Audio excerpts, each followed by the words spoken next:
अच्छा, तो जो हमने टॉपिक पढ़ना है उसका नाम है प्रॉपर्टीज़ ऑफ पॉजिटिव रेज।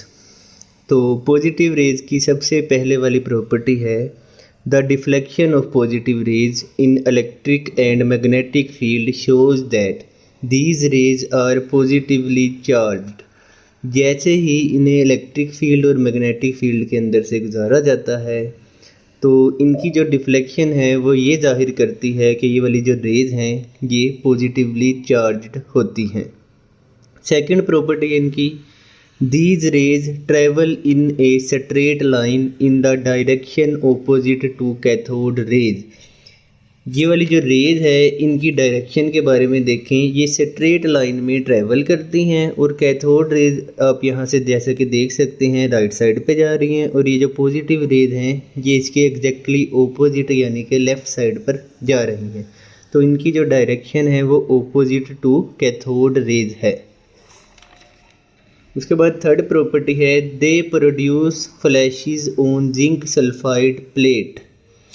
तो यहाँ पर जैसे कि मैंने आपको बताया था, ये जो पॉजिटिव रेज हैं कैथोड रेज में प्रेजेंट जो परफोरेशंस होती हैं उनके अंदर से गुजरकर ZnS की प्लेट के ऊपर जाकर स्ट्राइक करती हैं और यहाँ पर ग्लो पैदा होती है। तो यहाँ पर जैसे ही पॉजिटिव रेज की इन्हें स्ट्राइक करना है ZnS की प्लेट के ऊपर तो इन्होंने फ्लैशेस बनानी है। उसके बाद है fourth point, The E/m value of positive rays is always smaller than that of electrons। अगर हम E/m वैल्यू को देखें तो देखें यहाँ पर E/m के अंदर जो m है वो ओवर के अंदर है। इसका मतलब जिस चीज़ का मैस ज़्यादा होगा उसकी E/m वैल्यू कम होगी और जिसका मैस कम होगा उसकी E/m वैल्यू ज़्यादा होगी। अगर हम इलेक्ट्रॉन और प्रोटॉन के मैस को कंपेयर करें तो जो प्रोटॉन का मैस होता है वो ज़्यादा होता है और इलेक्ट्रॉन का मैस कम होता है। इसी वजह से जो प्रोटॉन की E/m वैल्यू है वो कम होगी और इलेक्ट्रॉन की E/m वैल्यू ज़्यादा होगी। तो यहाँ पर यही लिखा हुआ है the E/m value of positive raise is always smaller than that of electrons. तो जितने भी पॉजिटिव रेज हैं क्योंकि उनका मैस इलेक्ट्रॉन के मैस से तो ज़्यादा ही होगा, तो सब की जो E/m वैल्यू है वो इलेक्ट्रॉन की E/m वैल्यू से स्मॉलर होगी। उसके बाद है and depends upon the nature of the gas used in the discharge tube.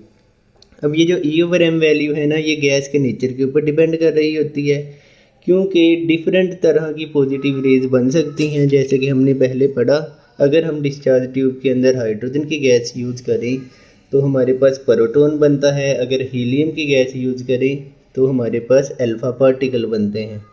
तो अब देखें हाइड्रोजन का मैस और हीलियम का मैस दोनों का डिफरेंट है। हाइड्रोजन का मैस लाइटर है और हीलियम का मैस ज़रा हैवियर है। तो हाइड्रोजन की जो E/m वैल्यू होगी वो ज़्यादा होगी और हीलियम की E/m वैल्यू कम होगी। तो जितनी भी गैसेस होती हैं उनमें से जो सबसे ज़्यादा लाइटेस्ट गैस है वो हाइड्रोजन की गैस होती है। तो इसी वजह से E/m वैल्यू हाइड्रोजन की जो होगी वो मैक्सिमम होगी।